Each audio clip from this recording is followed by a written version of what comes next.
All day we've been teasing you with live helicopter images, and now it has caught up with the fleet. No surprise it took a while. Team Brunel have been absolutely charging today on the water. Now we can see how they're doing it. We got a chance to take a glimpse from on board, but now the helicopter is full throttle, keeping up with the boat. And Conrad, full main, but not a lot of head sail up. No, and I think that just comes down to the logistical challenges of what the next sail change is. We talked about just in our last video the challenges of taking down the J1. Well, the process is repeated going back the other way. So that looks like the next sail that they could possibly go to.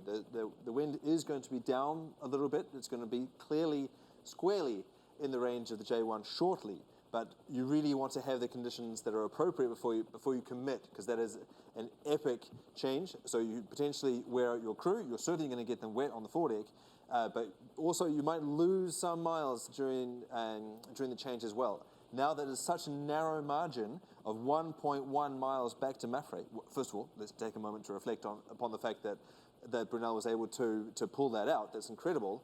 But you've got to be a little bit squeamish about making that change. I know we were talking this morning about the weather forecast and the conditions that we're going to get into, and how potentially it could be very uncomfortable and challenging for the drivers in terms of the bows and the boats being thrown around. Just watching these images right now, they seem to have that boat beautifully balanced. They do. And the sea state is actually not as bad as I had anticipated. Even so close to the Norwegian coast, that may well build once they get into shallower conditions. But shortly they'll be hitting more downwind as well, so conditions will moderate. And let's just talk about what an unbelievable performance this is for Team Brunel. I mean, over the last 24 hours, they've been averaging 16.5 knots. I mean, they're right up there at the moment with 20 knots plus, but 16.5 knots over the last 24 hours, 16.4 for MAPFRE, so 0.3 of a knot faster for the Dutch team. And we've seen that played out over the tracker, haven't we? They have just reeled them in, got in front, and continue to drive hard. It's almost as if Bauer-Becking has said, well, we're going to go Hollywood or bust, and we get into the lead, and there's no amount of lead that they could have that means they're going to sit back. They need every mile they can to feel confident. Yeah, absolutely. And that is what is so remarkable about this sport of ocean racing, is the fact that tiny fractions of a percentage make such a big difference. We here in the studio in Alicante in Volvo Ocean Race Control, we have been jumping up and down with excitement, pulling on our hair, because this is such a big move for the race overall. But as you say, it was done with 0.3 of a knot. Normally, who on earth gets excited about 0.3 of a knot? Nobody. It's nothing. But this is what it takes to make a big move in this edition of the Volvo Ocean Race. The one design boat on their second lap of the globe, the crews know how to make them go fast. The tiniest difference makes all the difference. Well, talking about speed difference right now, you've got to give it to MAPFRE. The speeds on these boats going up and down as the boat falls off the waves, falls off the groove. Momentarily, Team Brunel were low on speed, 15 knots. Now they're coming back up, 17, just brushing 18. But MAPFRE looking a little bit more steady, 18, 18 and a half. And if you are fans of the Spanish boat, this will make you happy. I mean, there's half a chance, isn't there? There's half a chance. We talk about the attrition of the sailors, how hard they can push. Potentially, MAPFRE have been holding something back, saying, into that final little push, that's when we're going to need the energy, get the rest now. It would be a gamble if that was the case, but have they got something else to give, or is this just going to be a tour de force for Bauer-Becking? I can guarantee you that when MAPFRE had everybody in the cockpit watching that black and yellow bumblebee go screaming over the top of them, they were not holding anything back, that's for sure. All of these teams are absolutely on the red line. The only hope that they have right now, as we look at the tracker, we can see that Team Brunel is consistently, at least over the past 5-10 minutes, less than Team Brunel, means that the boats are actually sailing out of the strong wind at the moment, and maybe that's an issue with the current as well, and so there could be a little bit of compression due to meteorology, not due to biceps and the effort in the cockpit. Well, our helicopter has now moved from Team Brunel to the Spanish boat MAPFRE. I mean, straight from the off, nice waves from the crew. They're very happy to see a little bit of company out there, but They know what is at stake. Earlier on in this leg, when they were leading, they were looking like they were going to be the top spot boat in the overall rankings with a healthy margin between them, Dongfeng race team, but certainly with Team Brunel. But now the points really squeeze up if we don't see another change in the overall rankings. They need to work incredibly hard. But Conrad, is there anything we can really draw from how they're sailing the boat to how Team Brunel are sailing the boat? Setup-wise, it looks like it's the same. It looks, to me, identical. The stack is in the same place in that top right corner. Top right corner, aft starboard. Also, we're on exactly the same sail setup, so full main, J2, J3 in a reach. The reaching or jockey pole to leeward on the port side there. So really, the difference that has allowed Team Brunel to come ripping back through the fleet, it comes down to tiny little details that are invisible to us here in the studio. Looking at numbers and the telemetry off the boats, totally invisible. It all comes down to the tiny little details about the way that the sail is twisted, the way that it's set up, the way that the boat has been driven through the waves. And the way that all those crew members are working together as well, because of course, if you sail a single-handed dinghy, you're doing it all yourself. You sail on a multi-crew boat with multiple arms. You've got to coordinate all those things happening. And you're tired, and you're cold, and you're really not feeling up for it today. And that's where we talk about this being a test of a team. Yeah, it is. The sailors, sure, they're Volvo Ocean Racing sailors, and that means that by definition, they're some of the roughest, toughest, gnarliest sailors that you could possibly have in any crew. But you know, they're not superhuman, but they are superheroes in the way that they are pushing themselves day in and day out, and that's what's really, really impressive. Well, the helicopter is out over the fleet. We're getting a momentary drop in the signal because the boats are sailing pretty hard, pretty fast. The conditions right now are not perfect for helicopter flying. Indeed, our pilot has warned us he's not going to be able to stay over the fleet for as long as we would like. So we are crossing our fingers that we're going to be able to get the signal back soon and stay with it for as long as possible. But just in case you have dialed into the race at this point, the big news is Team Brunel in the lead. And as we go back to live images, it is MAPFRE in second place.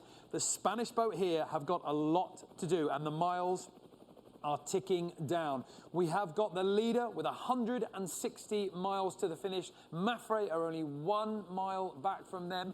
They need to pull out something, and if they were worried about their speed, heavy airs, downwind reaching, I mean, that is what's on the cards all the way to the finish, right?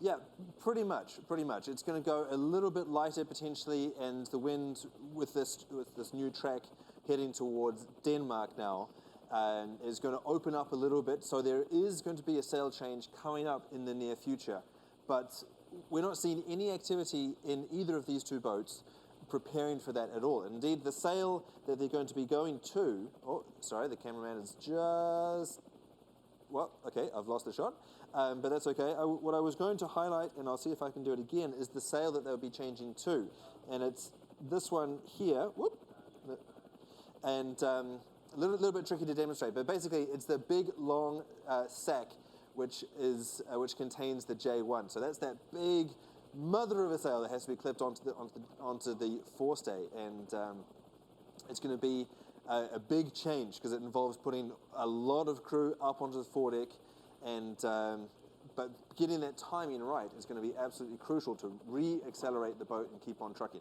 Oh, we've talked about that sail before. That's the worst one. That's the most physically arduous sail. You've got to clip every single bit on. A lot of crew members are going to get very tired.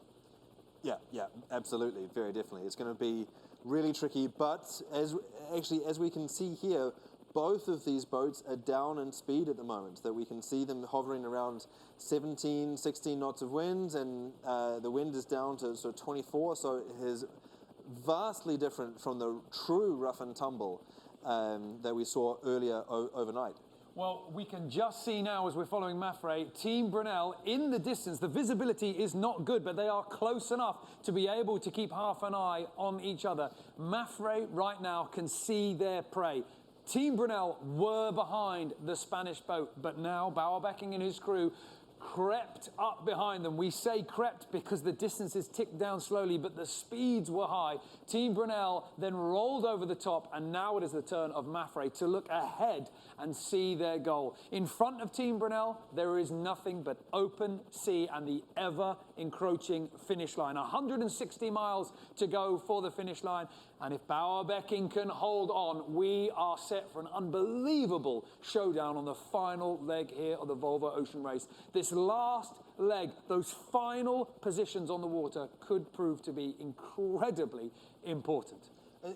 That shot is just absolutely phenomenal. It's not going to be as easy for the Spanish crew on board MAPFRE to see it as we just did, because they don't have a gyro-stabilized epic zoom camera. But they are out there and they can see them. And I'd just like to reflect a little bit on that. That is such an awesome shot. It looks a little bit like the Pirates of the Caribbean with the Flying Dutchman emerging out of the mist. But you've got their quarry in view, but yet they are still taking an absolute pounding. And yet this is soft. This is nothing in comparison to what they went through last night. But they're also not looking for any comfort, are they? I mean, they're almost, you could argue, they're making this as uncomfortable as possible. The maximum power, the maximum amount of pressure that they're firing on there. They've got the jockey pole out, they're bracing the sail here. I mean, this is, actually, if you're not used to this, it's quite a complicated system to trim a sail. It is. I'll just highlight that. So we're, a little bit tricky with the boat moving all over the place. So we're talking about that. That's the jockey pole. Got it. So that's a sort of 2 meter plus carbon fiber pole sticking out the side of the boat. And there are 2 on board, and they can be used either in this forward position up by the mast or aft for the larger overlapping sails. And what that does is it allows that J2, which is normally a relatively small upwind sail for moderate conditions, to be used as a reaching sail. And so you can stick it out the side of the boat like that, and that allows you to keep that flat profile that's really powerful and low drag for when the boat is going fast. If you didn't have that jockey pole, you would just ease off the sail and it would turn into a bag and not really drive the boat forward. Well, driving the boat forward at the moment, we have got Rob Greenhouse on the wheel, one of the strongest drivers in the Volvo Ocean Race fleet. Xabi Fernandez, the skipper, someone we don't see that often on the helm. He's far happier in front of the wheel, putting in power into the pumps. He's helping trim the sails at the moment. We've got 4 sailors up on deck right now as the helicopter is flying over MAPFRE.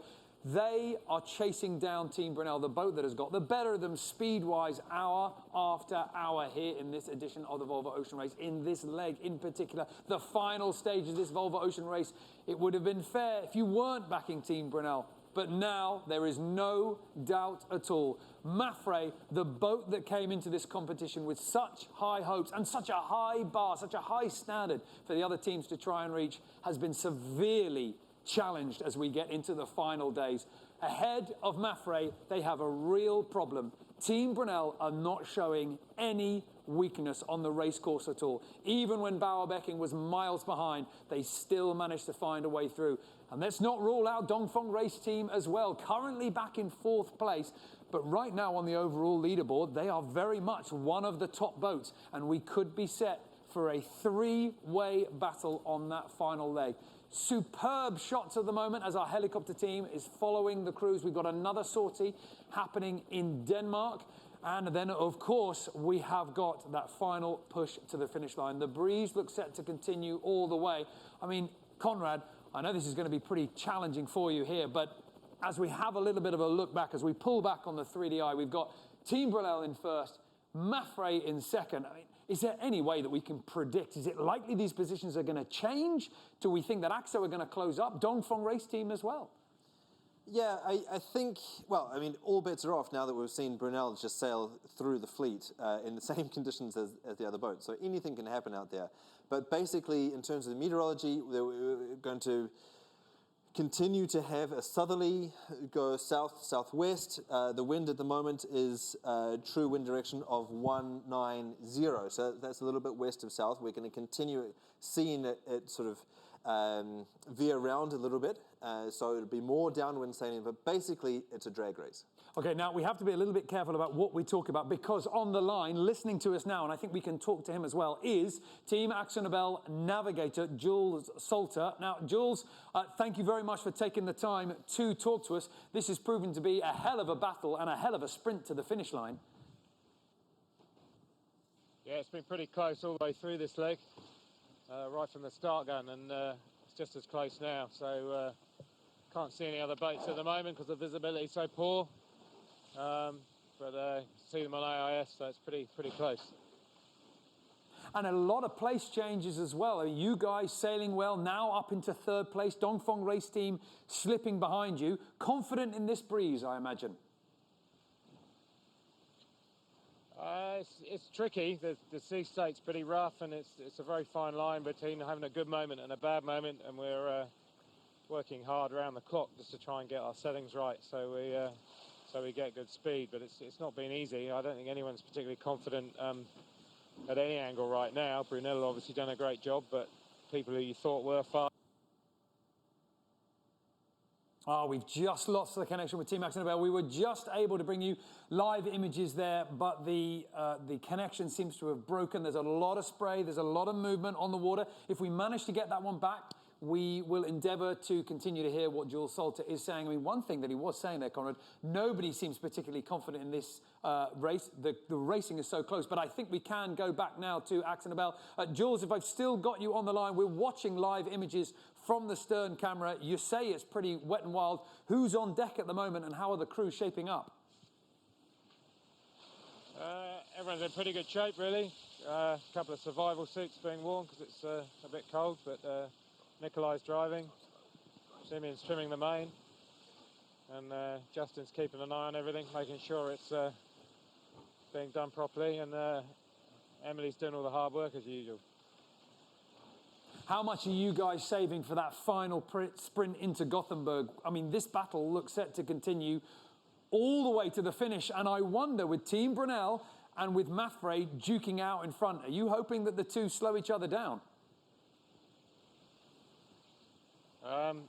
They're more likely to speed each other up, but we're going to keep chasing them hard as best we can. I mean, we've got boats just behind us too, so yeah, it's all on really.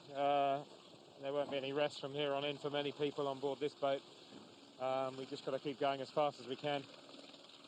Oh, we've just got the heli now going over the top, following you. Can you just talk us through what sails you've got up and what you're looking for in the boat's performance? Yeah, we've got a J3 and a J1 up, full mainsail. So we're just reaching across the wind, trying to power the boat up because it's pretty bumpy out here in this chop. And the wind softened a bit as it compresses into this high land of Norway we've got right next to us. So yeah, we're just trying to keep the boat powered up and keep it fully ripping. Well, we've got the helicopter over the top. We can see Emily Nagel on the pumps, and we can actually see you, Jules, in the hatch. I wonder whether you can just give the fans of Team AkzoNobel a little bit of a wave here, because we've got a lot of people cheering you on. Yeah, it's quite nice being down below. You stay quite warm, so and there's quite a lot of chart work to do because we're pretty close to the shore now, and there's a couple of little rocks we must avoid, so keeping our eye on them. All right, Jules, I won't keep you away from the chart table anymore then. Get back down below, keep pushing hard, and good luck. Okay, thank you. Well, I'm just going to wait for confirmation that Jules Salter and Team AkzoNobel can't hear us anymore before I want to talk a little bit about setup. So I think they can't hear us anymore. I think the connection's broken. So, Conrad, let's talk sails then, because we've just been following two boats at the front. They do not have the same sail setup that Team AkzoNobel has. No, they are on that J1 sail already. And so that's actually going to save them a little bit, because I expect that the two other boats ahead of them are going to have to make that difficult change. They've already done that, and so they are now more powered up and sort of ready for the next phase. And so they're sort of really in sync with the evolution of the wind, whereas we saw that the other boats ahead of them, Brunel and MAPFRE, were actually looking a little bit soft in pressure. And this is something that Team Axel Nobel won't know. The boats are out of visual range, so they won't have a little bit of a chance to know what they've done here. So potentially a good move. Yeah, we could see them coming back when the other boats are sort of bearing away or shuffling around or have crew on the foredeck. So yeah, this is great. They've in French, the French sailors that call doing hard work that's going to hurt a lot, eating the black bread or manger le pain noir. These guys have already had their slice of black bread. They've made that change, and now it's going to be the others. And so they can. I would expect them to be closing up. Interesting what he was saying about it being pretty cold on the water at the moment, the water going over the deck, keeping the sailors quite cool. But I'm also imagining, I mean, we saw Emily on the coffee grinders, pretty warm with all the workload at the same time. Yeah, for sure, although they're getting hosed with water at the moment, and I checked the sea temperature just before we came online, and it's 11 degrees out there. So they are being sprayed with really a lot of water at the moment, and it is none too toasty. I'm wondering whether there's anything else we can find out about the way it is that they're sailing the boats, because, of course, the Volvo Ocean 65s, they're all identical. But just from these images that we're seeing here, one key indicator is the stack, all the weight that they have on the side. MAPFRE seem to be a lot further back. Team Axel Nobel, a bit more midships. Yeah, that's an interesting change. The only thing that I can really see aside from that is the J1 in terms of the different way they've set the boat up. But the stack, you're right, it's further forward. I'm looking at the data now, and they're sailing a little bit higher than Team MAPFRE, so they're closer to the wind. That typically means that you would have the stack slightly further forward. Although looking at the way that the boat passes through the seas at the moment, they may feel that they actually have to depress the bow a little bit. It's one of the things that we do with these really flat reaching style boats is when you get up into the upwind conditions, in lumpy conditions like this, is that we've got a forward ballast tank, so that may well be filled on these boats. That limits the sort of inertia at the front of the boat, and so it allows it to drive through the waves rather than being kicked up so much and hobby horsing. And the fact that the stack is slightly further forward may mean that Team Axel Nobel has decided that stabilizing the hull is more important in these conditions than going for max right moment. And there's so much to play on these boats, and of course the teams are pretty secretive about what they're doing and what they found out that makes them fast, but there are some good visual cues, and it's such a treat to be able to get the helicopter to go over the fleet and have a little bit of a look. Now, just a minute ago, we did see the points on a ticker coming across the bottom of the screen, and we cannot stress this enough, that if the boats continue to race in the positions that they are right now, things get very interesting indeed. I mean, we've got this bonus point for the boat that has collectively the lowest elapsed time. Yeah, well, all being well, that's going to be Dongfeng race team. We know that they've done enough on the previous leg, so we could be seeing 65, 65, and 65 for Team Brunel, MAPFRE, and Dongfeng race team. This final leg, who beats who? Well, who knows? It is absolutely wild. But sadly, this team here has slipped out of contention. They did, like their Dutch compatriots, have a bit of a rush back into, rush of form, and clearly they're sailing the boat really well, and I'm impressed to see that they've already made that change to the J1, so they're a lot of experience on board this boat, particularly with Jules Salter and Chris Nicholson. Great to see the shot here. You can see the helicopter from the stern camera is sitting right up in there, so two cameras looking at each other. It's pretty cool to see a little bit of perspective. First off, hats off to the heli pilot. Really impressive effort. But yeah, I mean, just a couple of weeks ago, when it was Axel Nobel and Team Brunel chasing each other down to the finish line, we said that had this boat overtaken their Dutch compatriots, then that might have put them into a position where they could have charged the podium in the last final legs. But it didn't go their way, and now Brunel has really reinforced the position at the top of the podium.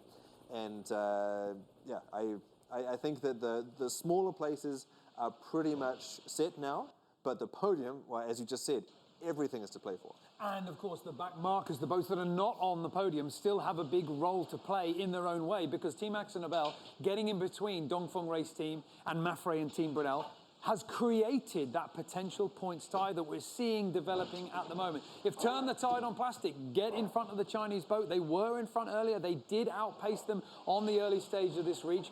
Again, those points are going to be crucial. So it really is not just about those top 3 boats. It is for the win, but in terms of the points, everything is coming into play for. Now, you might have just noticed the helicopter has left the shot. The helicopter is spinning back to pick up the rest of the fleet. In the meanwhile, we are going to stay on board here with Team Akzo-Nobel. And even though that they have changed already to that J1, something the boats ahead of them haven't done, it's a fair bit of activity on deck. There's quite a few sailors. Yeah, a lot of sailors, and that may well mean that there's more changes to come. Or it could just alternatively mean that there is a watch change going on at the moment. The way that the watches are done on this boat is, and all of the fleet, okay, we've got a change here in the helm, so it is a watch change, is that it works on the buddy system, that there are 9 people on board this boat. Basically, there are 4 pairs of 2 that are on deck for 4 hours and then rotate and rotate and rotate in pairs of 2s, rather than changing the entire active watch 4 people at a time. So that allows greater continuity and fluidity. And as we saw with the helmsperson change, is that the old helm, which was Nikolai Sedsted, stood over the shoulder of the new helmsperson to sort of give them a bit of a feel as to what was going on and how they can stay fast. Well, as we leave Team Brunel with their watch change, with the J1 already up, hoping that that's going to give them the edge, let's make our way a little bit further back in the fleet, because in 4th place, narrowly, it is Dongfeng Race Team. Turn the Tide on Plastic goes only 0.3 nautical miles. And in fact, you can see just how close it is. Look at that, Dongfeng Race Team at the moment with the J2, not the same setup as what we saw with Team Akzo-Nobel, and Turn the Tide on Plastic in the mist at the top of the screen right now. Also, it looks like with the same setup. So far, it's only Team Akzo-Nobel that have made that change that we're predicting is coming up. That's right, and we can see, just as we sneak a little view underneath the J2, that the J3 appears to be in place and pulling hard at the moment as well. But it just, I'm breathless. This is such an incredible shot here, and just think about the stakes in play right now for this boat here and with the skipper, Charles Coudurier. That if he loses, and his team loses this spot, he loses the opportunity to go into the next race, the next leg, tied. So it is all about beating this blue boat, Turn the Tide on Plastic, Decafari, and her bunch of youngsters. But incredible. I never thought that, well, I hesitate to say that we would have seen this situation. These 2 boats that had very different trajectories into the race, one of them coming in as favourites, the others coming in as scrappy novices. Now Decafari and her young team could determine the race for one of the race leaders. I think it's fair to say that even Decafari will be very pleasantly surprised by the speed that they have been able to find, that little extra gear, that extra 1-2% in these heavy air conditions. They have surprised themselves. They've certainly surprised the fans. Absolutely ecstatic reaction that we've seen over the last 24, 48 hours as Turn the Tide on Plastic has hung on, outpaced, and are now proven to be a real thorn in the side of Dongfeng Race Team. As you say, Charles Coudurier will be looking over the shoulder and just be thinking, oh no, Decafari is coming. And normally, that wouldn't be much of a threat. This time, however, there is no shaking them loose. Now, let's have a look here. We've got full main. As you say, we've got 2 sails on. But talk to me about the stack. Again, on this boat, as compared to Team Akzo-Nobel, quite far aft. Yeah, the stack is completely aft, and that makes a nice barrier for the helmsman.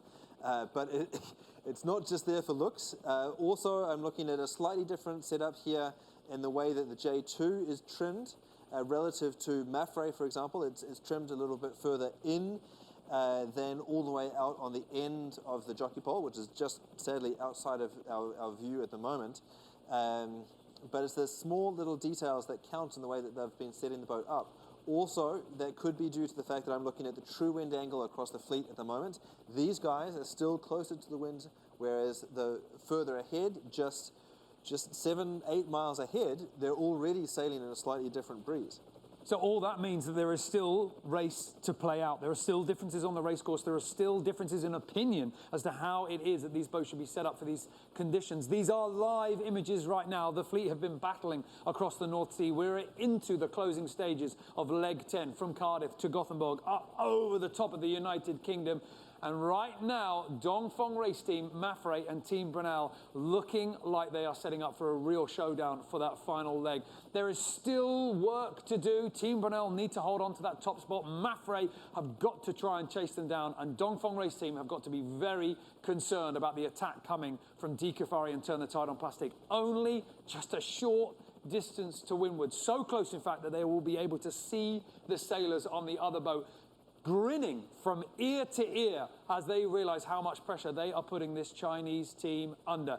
The stack is up, the sailors are on the windward side, and in fact, when you can see that sailor just by the stack looking over, they might be looking at the helicopter, but they might equally be looking at Turn the Tide on Plastic.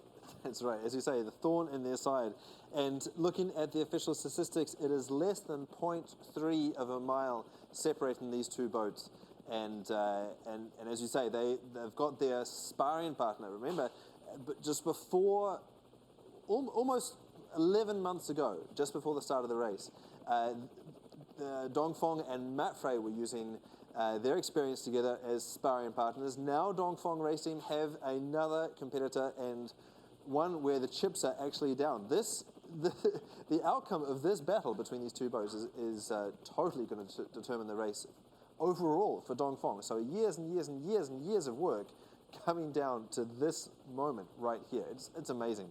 And knowing how emotional this boat can be. You know, we've got Charles Caudrelier, who's obviously got a lot of pressure on his shoulders right now.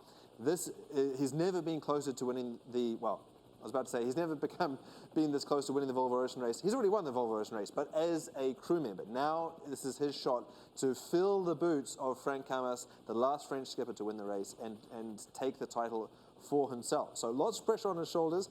Pascal Bidigoy as well, you know, quite an effusive, emotional navigator. And I think that they're going to be working really hard to keep that emotion, that pressure in check, so that they can really focus on grinding down the miles, because they've got some serious work to do. 8.4 miles separate them from the leaders right now. And if that stretches, well, it's not really the worst thing in the world. The only thing they need to worry about right now is Turn the Tide on Plastic. And that distance has decreased. Turn the Tide on Plastic were 0.3 nautical miles away. They're now down to 0.2 behind the Chinese boat. So we can expect Charles Caudrelier and the rest of the team to keep the hammer fully cranked. Maximum throttle, big push, minimum sleep for this crew here as we get into the final miles. The leaders have 150 nautical miles to go to the finish. Dongfeng Race Team just a few more miles on top of that. And the clock is ticking at these speeds that we're seeing the Volvo Ocean 65s achieve. We know that the finish line is coming up, and it is coming up quickly. We've got our helicopter following the fleet, and if you've just joined us, we have been making our way back from the leaders, which are Team Brunel, back from MAPFRE, Team Axonabel, now Dongfeng Race Team, and in a moment we're going to take a look at Turn the Tide on Plastic as we check in with all of our teams right now. The points are at crunch time. This will be absolutely critical, and all our sailors on board here, Conrad, they will be doing the maths. Every single position report comes in, they will know what it means. Yeah, they certainly will, but they don't need to wait for the position report. They can look over their right shoulders right now, looking at Turn the Tide on Plastic. And really interesting profile. You know, I've been touching on this already, but just think about the different type of sailors that we see on these two boats. The boats are exactly the same, the sailors are completely different. And frankly, I think maybe the Dongfeng Race Team can hang on here, because they're the most experienced team, and they're absolutely chock-a-block of short-handed sailing specialists from the Figaro class that know these waters relatively well, that know how to grind it down to the last, wring themselves completely dry. And I'm talking about sailors like Fabien Delahaye, Charles Caudrelier himself, who's a former champion of the Figaro class. You've got Jeremy Bayou, but on board you've got Jacques Butel and Justine Métro. So all of these sailors know how to do a sprint over the course of 12 hours. And they are at the moment up against Turn the Tide on Plastic. And this is a boat 50-50 male-female, and also a very young team. That was the aim when this boat was conceived. Decafari, as skipper, has taken an awful lot on there, but a very experienced set of shoulders that she brings into the boat. She has got a wealth of ocean racing experience, been there, done that, and by herself, solo. Now, with a strong team around of Olympians, of America's Cup sailors, but in ocean racing, they had to get their miles up. And right now, on leg 10, they are proving that it is all come together. Just to leeward of this boat is Dongfeng Race Team, one of the early powerhouses in this edition of the Volvo Ocean Race, and Turn the Tide on Plastic are getting them very worried indeed. They have wound down the time, and Decafari, it will be very happy about the performance. Before we got the helicopter out there, I dialed into the boat and spoke to skipper Decafari to talk to her about how well this phenomenal charge in speed was going. I know, it's been quite exciting, and normally on the transitions it takes us a little while to get up to pace, but we've kind of nailed it this leg, which is nice. We had our little pocket rocket ship when it was light, and we knew we had to get up to speed when the conditions changed, and we didn't have time to mess around really. And fortunately we found the speed, but it's really helped having the other boats around because you can just gauge yourself off those. So it's been a real advantageous for us, that's for sure. And give us an idea as to how that battle is going with Dongfeng Race Team. It seems pretty much nip and tuck. Yeah, no, it's quite funny. When we came around the top of the Orkneys, we were side by side with AXO. We could have even passed treats to each other, we were that close. And now they seem to have wiggled away on Dongfeng's come to play. So it's very sociable out here. But obviously, we're fierce rivals at the same time. And we're obviously looking at the overall points and the difference between us and Scallywag. So the more boats we can put between us and Scallywag, the better. It really is going to be about these last few miles. I know. We'll have to see what offers Brunel and MAPFRE give us to see how hard we try at the end. We could become very popular with some teams and very unpopular with others. And what's that final little push going to be like? Right now, obviously, the breeze is pretty strong, but what's in store? Well, it looks like the breeze is going to hold in the 30-knot region, and we're only about 60 miles from the bottom of Norway, and then we're going to carry on reaching across to Denmark, and then when we get in that closing few miles, we've just found out that the finish line is going to be further outside of the river, which is good, because if we've got boats alongside and it's breezy and we're driving up that channel, the less of that the better for us. I've got memories of Auckland all over again. That was earlier when I got a chance to speak to skipper Decafari, and Conrad, interesting when she said, I've got memories of Auckland again. This is a boat that has been absolutely on form, and then those last few miles to the finish, it has kind of unraveled. They've come under the pressure and it hasn't gone their way. I mean, they've been unlucky at times. Now, however, it seems like they've banished all their demons, or have I spoken too soon? You have spoken too soon, because there are 152 miles remaining for Team Brunel. A bit of a challenge coming up, but yeah, no, I mean, I think that they have really evolved as a team. They've become really, really strong, and crucially, as she said there, she is going to really overturn the rankings here.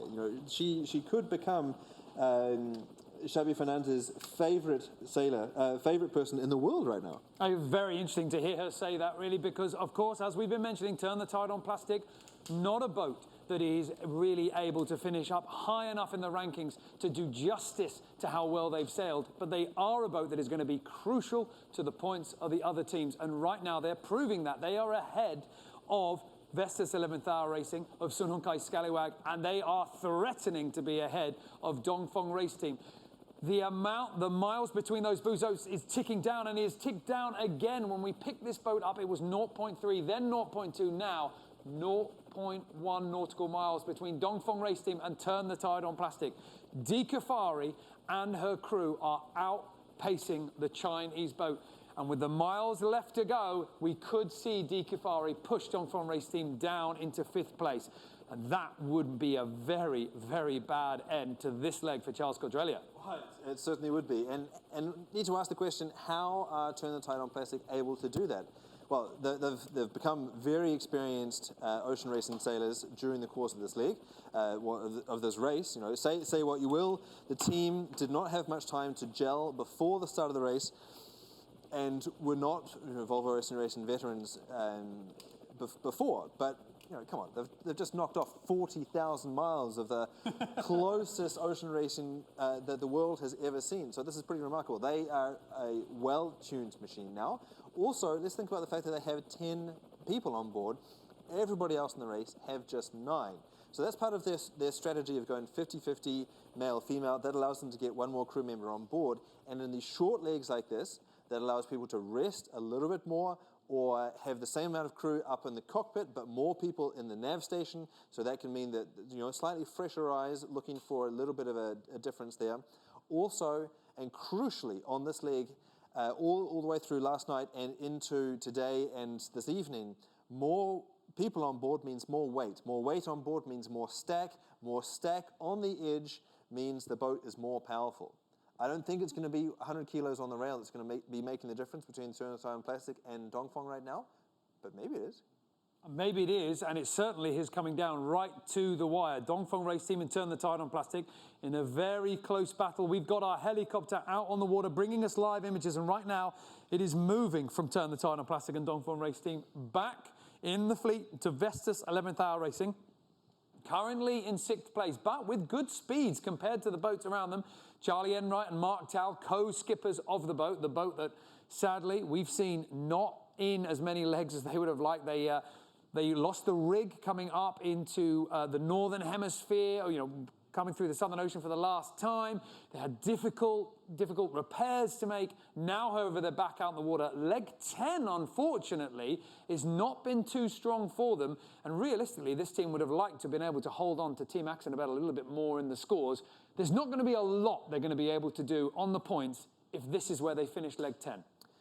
No, certainly not. And it's actually a little bit surprising to see Vestas in this situation, because we had talked about the fact that Vestas 11th Hour Racing, with their partner Vestas, have access to one of the world's strongest supercomputers that does incredibly advanced weather modeling. And we had said that this was going to really allow this team to have more cards to play during the course of these technical, challenging legs, because they have been modeling headlands, they have been modeling approaches, they have been modeling in computational fluid dynamics some of the key portions of this race. And so I imagine now that, for example, they're going underneath the southerly part of Norway with a southerly wind that has a particular effect on the wind. If it had been a northerly, then this is the team that would have been able to say, oh, well, sure, you know, I know where we need to position the boat in this particular scenario. So it is a little bit surprising to see it here so far back, particularly because this is the team that won the first leg. They established their credentials early on, but just haven't quite been able to put it together. Haven't quite been able to put it together. Right now, though, there is still time if they manage to push up to Turn the Tide on Plastic and Dongfeng race team just in front of them. I would say that it's impossible, but it is what Team Brunel managed to do. It is what Turn the Tide managed to do. A little bit behind in the rankings, and then really found that little extra knot of speed. It is there if you can unlock it. So let's talk about how it is that they're sailing the boat here. First of all, it's still Team Axonabel, the only boat with the J1 up. This boat, same setup as what we saw with the front runners. That's right, and so that means that there is more work to be done in terms of the sail changes in the future. I know we've been talking a lot about the stack in the way that they've been positioning the boat, the weight on the boat. Here we can see it's sort of splitting the difference between, I don't know what's going on back there. That was a cheers. That was just a cheers. That was an offering of coffee to all of us here. Well, thanks. I'm sure that our long-suffering cameraman would be appreciating a hot chocolate or a hot coffee right now. It gets pretty cold and breezy up there in the helicopters. Certainly, when you've got the somewhat limited visibility that we're seeing at the moment out there. But as we look forward on the axis of Vestas 11th Hour Racing, you can see it is only grey skies and open ocean in front of them. There's no Flying Dutchman visible and to act as the hare that they can chase down the racetrack. It is all up to them to come up with their own personal motivation about how to drive the boat forward, how to unlock.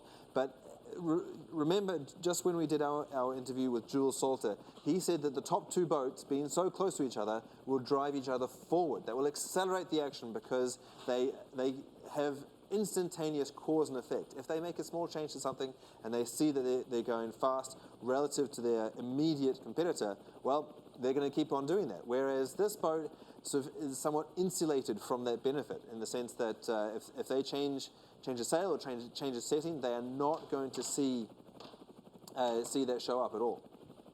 Well, Vestas 11th Hour Racing right now, as you say, they're going to be worried about those boats in front. They are paired up. They are driving each other forward, but you can't rule this team out. You can't rule out any changes. Every single time we've come into work, we've checked in with what's going on. We've said, well, that's going to be the order of the day. We get our scripts ready, we go live, and then while the credits roll, something changes. Something incredibly dramatic happens out on the water. Somebody finds that little edge of speed. And at the moment, for this boat in particular, breeze-wise, they're not in different conditions from what we've seen with the other fleet. They just look that little bit more in control. Are they throttling back? Are they finding a little bit more of a balance? The sea state, for me, almost looks like they've got a little bit more. Are we that far apart from the front runners that the conditions might be just a little bit different?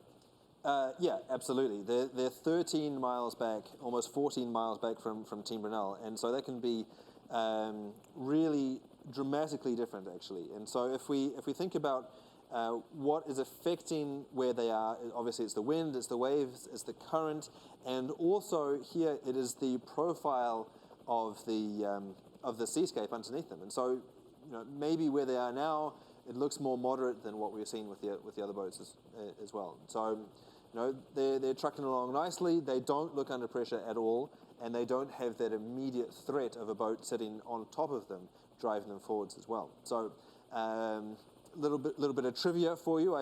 If you're sitting there watching the tracker, see if the gap between Dongfeng and Turn the Tide on Plastic and Vestas 11th Hour Racing is increasing or decreasing. Does the immediate pressure help you go forward, or do you start playing games with each other, and does that mess you up and drive you backwards? Vestas 11th Hour Racing then, pushing forward, and as you say, in terms of trivia, this was the boat that won the final leg in the last edition of the race. They then came out in this edition of the race in fine form. So some people do save their best for last. They do have these little bursts of speed, and Mark Towell and Charlie Enright, they do have that secret weapon up their sleeve in terms of one of their key sponsors. Well, yes, that's right. And so I'm sure that they've been hard at work modelling this area with Vestas. I talked about that just now, but I think that is going to be particularly valuable when it comes to the last leg. That's the leg that goes from Gothenburg to The Hague via Aarhus in Denmark. So first you need to go down the Baltic, all the way down the Danish coast, go into an inlet, come back out, and then go around the peninsula of Denmark, heading towards the Netherlands. And the reason that I say that is such an opportunity for this boat is twofold, really. One is the fact that they will have been working on this leg with their shoreside navigators, with their sponsor Vestas, for months, if not the entire year of this campaign. Secondly, the top three boats are going to be completely tied up in their own personal grudge match. Oh, very much so. And so that gives opportunities to boats like this as well. They're going to be given a free rein because the top three boats are going to be tacking and jibing and basically brutalizing each other as closely as they can without touching each other out on the water. So that's going to allow other boats like Vestas that have shown great speed, potentially Team AkzoNobel as well, free rein to go run away with the leg. And now that they're no longer a threat on the overall, they could have the opportunity to bookend this somewhat troubled edition of the Volvo Ocean Race with a win on the first leg, and it would be nice to see them finish off the win on the last one as well. It would. There are so many teams that would be deserving of a high place finish on each of our remaining legs. We've got leg 10, leg 11 into Gothenburg, then from Gothenburg to The Hague. That is it. That is going to be all the miles that will decide this edition of the Volvo Ocean Race. If you were following in the first few legs, you would have thought, well, MAPFRE's got it. Oh, okay, MAPFRE or Dongfeng. Now, MAPFRE, Dongfeng, Team Brunel, and it's going to come down to the wire. Now, behind Vestas 11th Hour Racing, there is Sun Hunkai Scallywag, but sadly, our chopper does not have the ability to get out to them and also get back. It needs to stay with the fleet. We always knew that the clock was ticking. The weather conditions are not great to have the chopper up there. So Our chopper is going to start making its way through with our camera crew. They're going to start making their way towards Gothenburg. We are going to be set for an unbelievable showdown at the moment. Dongfeng race team in 5th place. Turn the tide on plastic. Now in 4th. The move has happened, but look at how close they are ranked. 9.4 and 9.4. Ahead of them, it's Team Axonabel in 3rd. And then we get to the really big moment. MAPFRE in 2nd. Team Brunel in 1st. So we are going to have the problem here for fans of the Chinese boat. Dongfeng race team need to get the edge back on Turn the Tide on Plastic because Team Brunel do not show any signs of slowing down and letting MAPFRE overtake them. We're going to have an amazing finish on this leg. It is going to be absolutely crucial.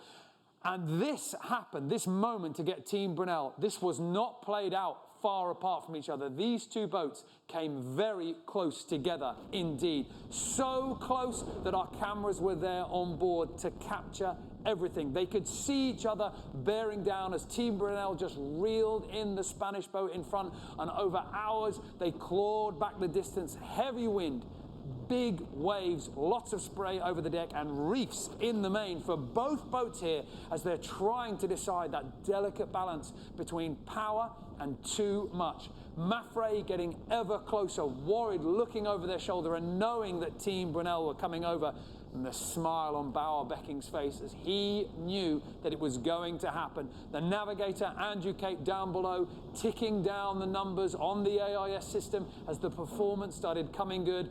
And what a performance it's been over 10 hours. Team Brunel have launched on this leg, unlocking that speed that they needed to. It's been absolutely phenomenal. This moment here will be the crucial moment that we will talk about for years to come in this edition of the Volvo Ocean Race.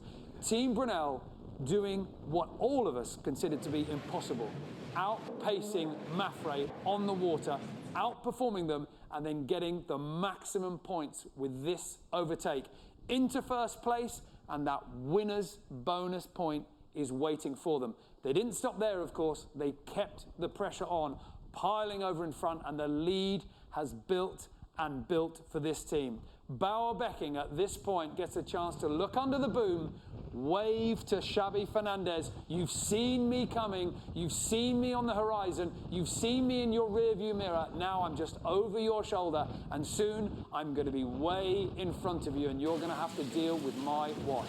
Fantastic performance for Team Brunel.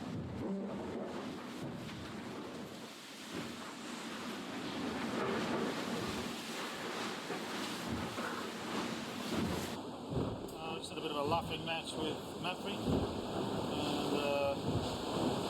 we prevailed in the end. I think we were losing a lot on the other boat, so they decided to come down.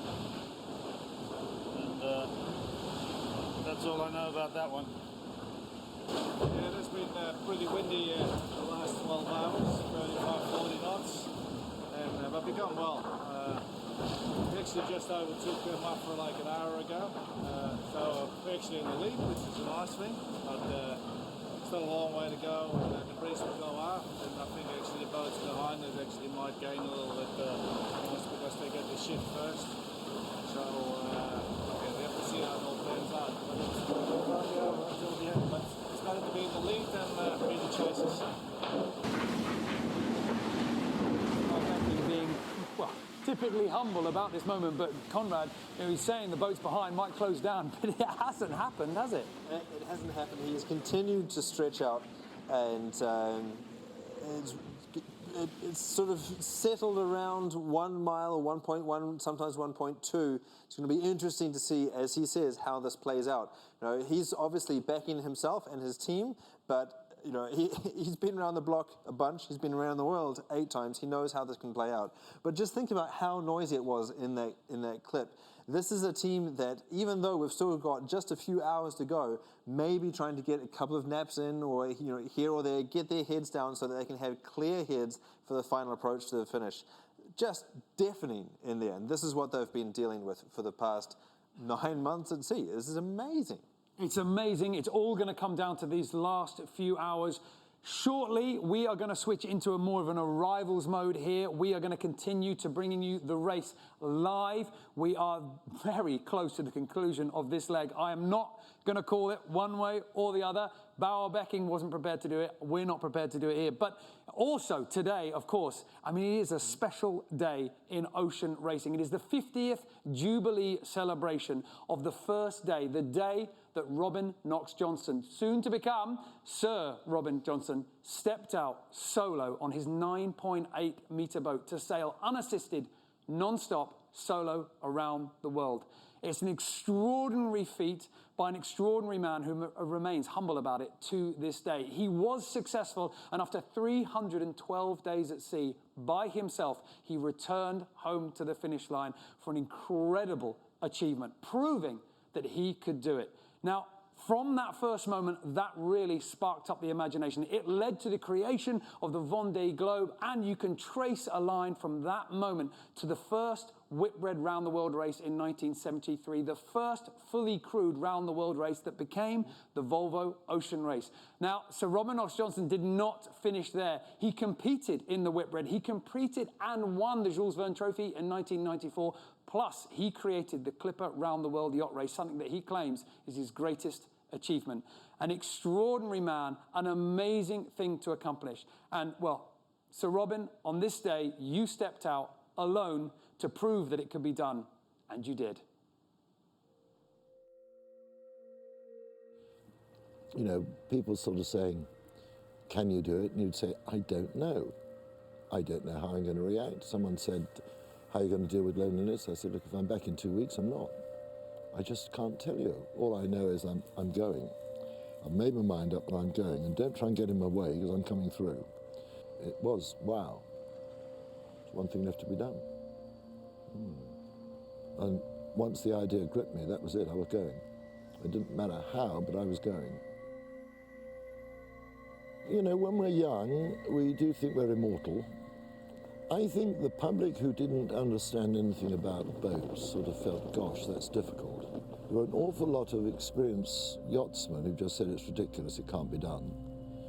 And I think it's like everything, isn't it? Until it's done, no one believes it's possible. Did anyone believe Everest could be climbed before Hillary? No.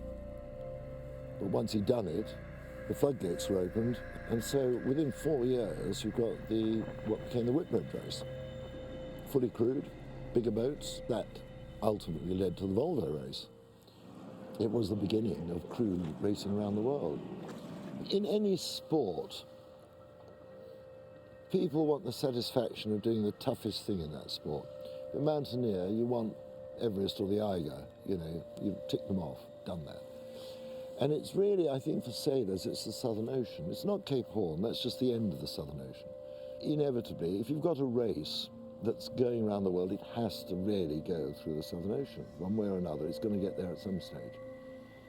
And this is the challenge that people want to take on. If you're a professional sailor, a yachtsman, you want to be able to say, I've crewed a Volvo boat. Because people say, oh, you've been down there, and you've been on a very fast boat. Okay, tick. This guy's pretty experienced, he's seen things. But why are you in this race? Because it's fun being in the race. I'm able to compare myself with these other guys. You know, there's something to put yourself against. I wouldn't change that for anything. That gives you the spark in life, you know. I keep saying to people, we've got one life. Painted in bright colours, not pastel shades. Get out there and enjoy it. Make the most of it. And you don't want to be 92, looking in the shaving mirror, if you're a bloke, and saying, I wish I'd done something. You want to be 92 and saying, now what am I going to do next?